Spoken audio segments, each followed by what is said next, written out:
Em Lucas capítulo 22, 31 e 32, Jesus advertiu um dos seus discípulos mais importantes, homem com quem ele tinha propósitos elevados, e que durante 3 anos aquele discípulo não entendeu direito as implicações do chamado que recebeu de Jesus quando estava na praia pescando e o Senhor o chamou para ser pescador de homens. Jesus olha para Pedro e o adverte. Jesus se dirige a ele e repete seu nome 2 vezes: Simão, Simão, eis que Satanás vos reclamou para vos peneirar como trigo. Eu, porém, roguei por ti para que a tua fé não desfaleça. Quando te converteres, fortalece aos teus irmãos. Pedro não tinha consciência que naquele momento em que ele estava vivendo, ele era alvo de uma ciranda, de um pleito maligno em relação à sua alma. O diabo estava trabalhando para impedir Pedro de tomar posse da herança que em Cristo ele tinha direito. E Pedro não tinha consciência dos perigos que rondavam a sua vida, dos perigos que ameaçavam o seu futuro, os perigos que ameaçavam a sua alma. Pedro não tinha tido ainda o treinamento espiritual que mais na frente ele haveria de adquirir para entender o significado daquelas palavras de Jesus. Jesus deixa bem claro para Simão que o inimigo estava trabalhando para peneirar os discípulos, para levá-los à reprovação, para levá-los à derrota, para levá-los ao desfalecimento espiritual. Mas Jesus conforta o seu discípulo amado, seu discípulo Pedro, e diz: eu roguei por ti, eu porém roguei por ti, para que a tua fé não desfaleça. Quando te converteres, fortalece os teus irmãos. Nós observamos que várias vezes, nas mensagens de Jesus para os seus discípulos, ele pediu que eles vigiassem. Ele os exortou à vigilância. Mas por que o Senhor repetiu tantas vezes essa exortação? É porque existe uma realidade que vemos com os nossos olhos físicos e existe uma outra realidade que só podemos perceber com nossos olhos espirituais. E às vezes essa outra realidade, ela está nos ameaçando sem nós termos consciência disso. Temos inimigos invisíveis que estão dispostos a trabalhar com paciência e fazer tentativas sistemáticas de sabotar aquilo que Deus tem conosco, de nos impedir de vencer, de nos impedir de ter saúde espiritual e de ter o equilíbrio, a firmeza inabalável que precisamos ter na nossa vida enquanto voltamos para casa, enquanto caminhamos para o centro da vontade divina. Todos nós que fomos chamados da morte para a vida, que compreendemos o Evangelho, estamos envolvidos numa grande guerra espiritual e não apenas numa guerra cultural tão comum no tempo em que nós estamos vivendo. Nossos verdadeiros inimigos não são homens e mulheres. Nossos verdadeiros inimigos são espíritos malignos que estão dispostos a nos impedir de desfrutar da vida abundante que em Cristo temos direito. E existem 3 perigos para os quais devemos estar sempre alertas, já que somos tão exortados na palavra de Deus a sermos vigilantes e a nos examinarmos a nós mesmos. O apóstolo Paulo bateu muito nessa tecla, exortava as comunidades de fé, os membros daquelas comunidades, a se autoexaminarem, porque o autoexame é uma atitude comum e permanente na vida de quem vigia. Existem muitos perigos que não vemos com os nossos olhos carnais e precisamos estar com nossos sentidos espirituais aguçados. E para que isso aconteça, precisamos prestar atenção a 3 perigos na nossa vida com Deus, na nossa vida cristã.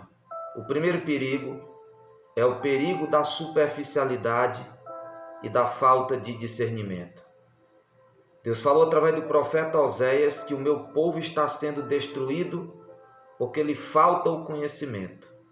Nós observamos a grande luta do apóstolo Paulo na comunidade de Corinto, na comunidade cristã da Galácia, com irmãos que tinham dificuldade para se firmar no caminho. Comunidades que trouxeram grandes angústias para o apóstolo Paulo, porque a maturidade estava distante de muitos daqueles cristãos, homens e mulheres. Muitos deles não viviam um estilo de vida de vigilância e nem praticavam o autoexame necessário em nossas vidas para estarmos alertas todos os dias em nossa luta contra os principados e potestades, contra a nossa natureza pecaminosa e contra esse mundo que jaz no maligno. A superficialidade é um grande atraso na nossa vida espiritual. A superficialidade diminui a nossa utilidade. A falta de discernimento espiritual nos coloca numa situação de risco, numa situação de perigo. Porque quando não temos discernimento espiritual, podemos viver anos e anos com áreas da nossa vida descobertas diante do inimigo, que não perderá a oportunidade de nos abater, de nos adoecer e de nos tirar de circulação, se não aprendermos a usar as armas de Deus e as estratégias de Deus nessa guerra, em que o que está em jogo não é nada mais e nada menos do que a nossa alma, do que o nosso destino eterno. O perigo da superficialidade. Jesus um dia chamou os discípulos para pescar em águas profundas. O Senhor nos chama ainda hoje para sairmos do raso. Precisamos aprofundar as nossas raízes, ampliar nossos horizontes espirituais. Ame a palavra de Deus. Estude a palavra de Deus diariamente. Memorize-a. Deixe a sua mente ser imbuída, encharcada da palavra divina. Se familiarize com os textos sagrados. Se alimente do livro santo, de sua mensagem, que é poderosa, que gera fé, que gera esperança, que gera temor a Deus nos nossos corações. Quanto mais distante da palavra de Deus, tanto em relação à prática do exame, como também o exercício da obediência, o desafio de colocar a fé em ação a cada dia, quanto mais estivermos distantes de um estilo de vida assim, mais distantes estaremos da profundidade que precisamos para discernir o bem e o mal, para discernir o certo do errado, para discernir a voz de Deus no meio de tantas vozes enganosas que todos os dias ouvimos e que vem propositadamente para desviar o nosso foco, para capturar a nossa atenção, para capturar a nossa mente, para sequestrar o nosso coração. Ser superficial é correr risco na guerra contra o diabo, na luta contra o pecado, na batalha contra o mundo. Busquemos a profundidade, que em Cristo temos direito. Não tenhamos medo de nos aprofundar. Precisamos de maturidade, e maturidade exige investimento de tempo e a prática de disciplinas que jamais poderão estar ausentes da nossa vida, como a disciplina do estudo, da meditação e da memorização das Escrituras.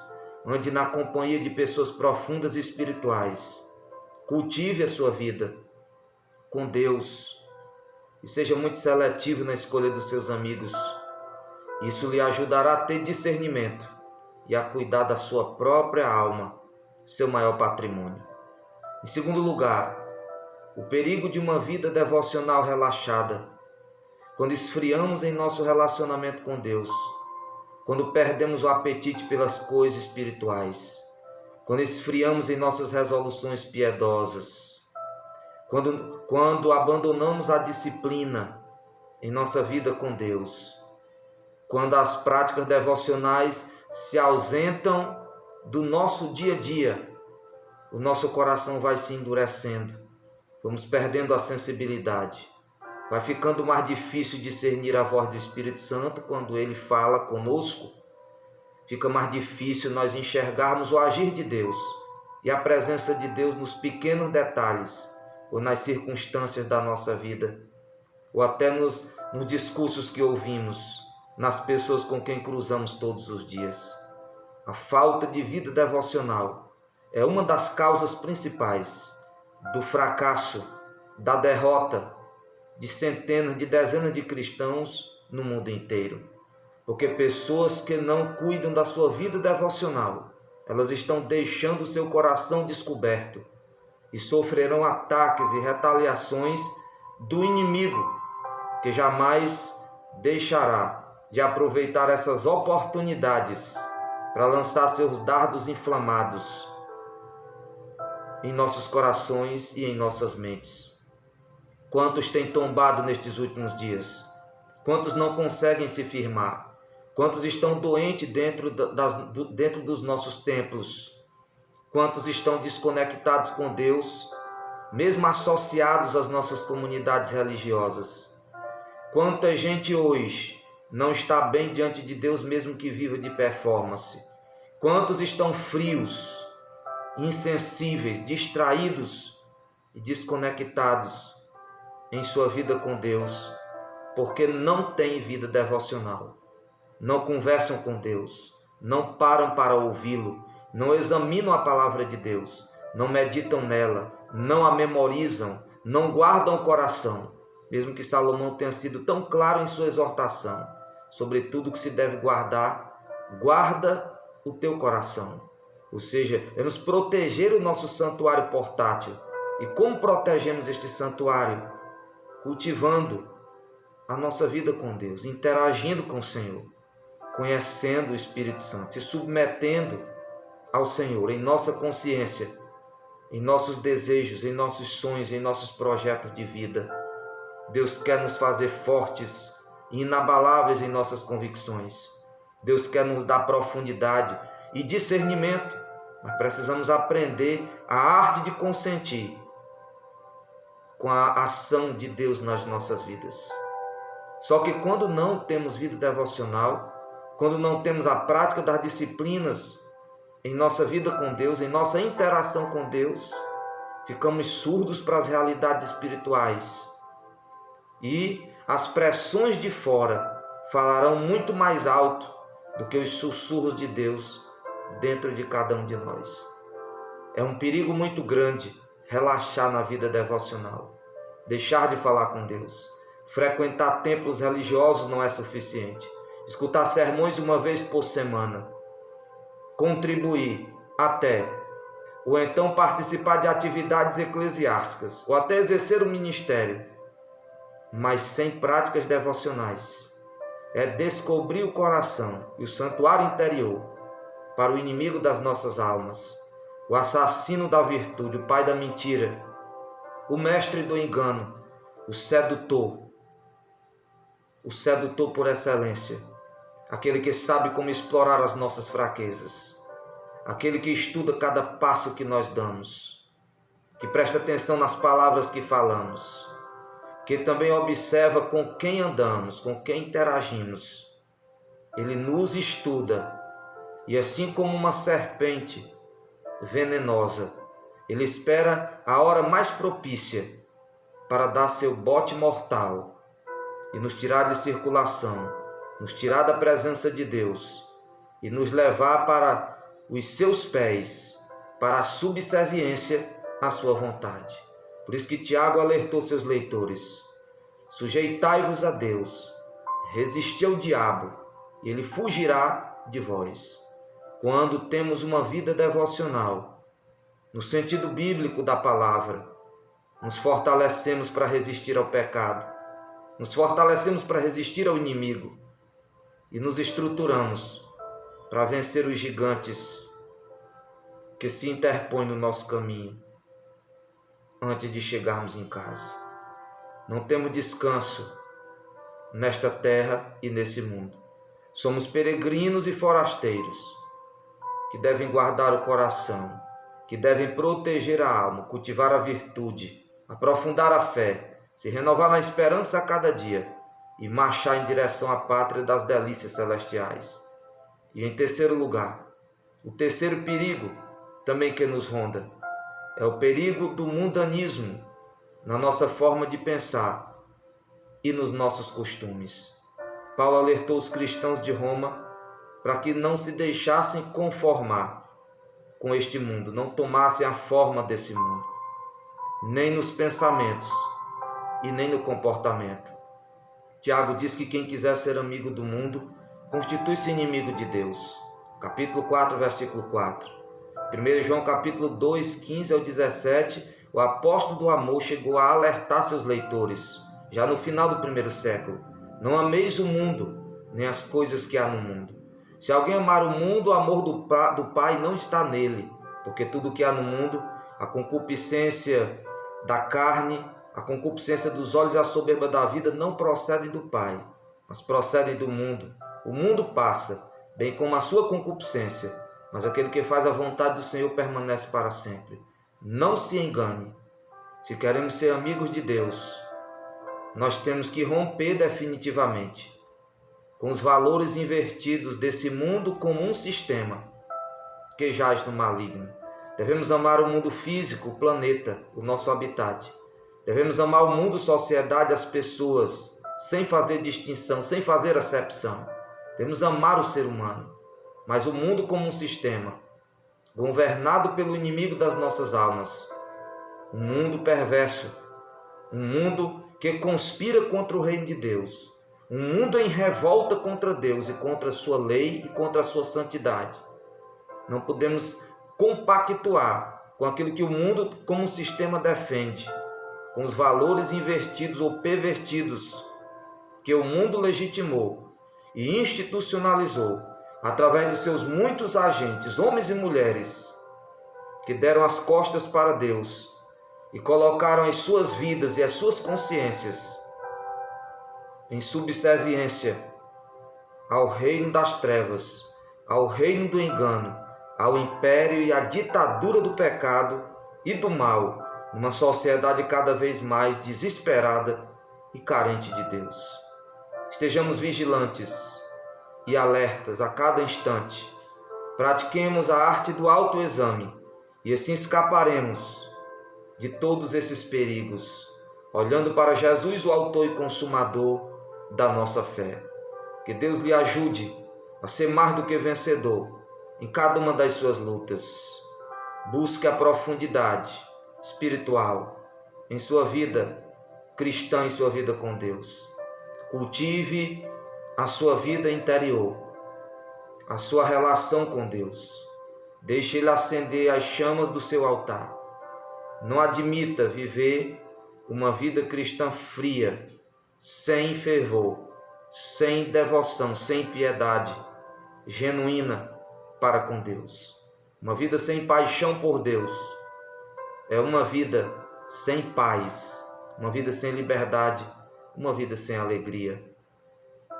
E resista às intenções do inimigo de acomodá-lo, de conformá-lo a esse mundo, aos padrões desse mundo que jaz no maligno. Tudo que Deus tem para nós é superior a tudo que este mundo e que o Deus deste mundo, o diabo, tem para nos oferecer. Que anjos de Deus se acampem ao seu redor e que o Espírito de Deus fale poderosamente ao seu coração através desta palavra. A paz do Senhor a todos, em nome de Jesus.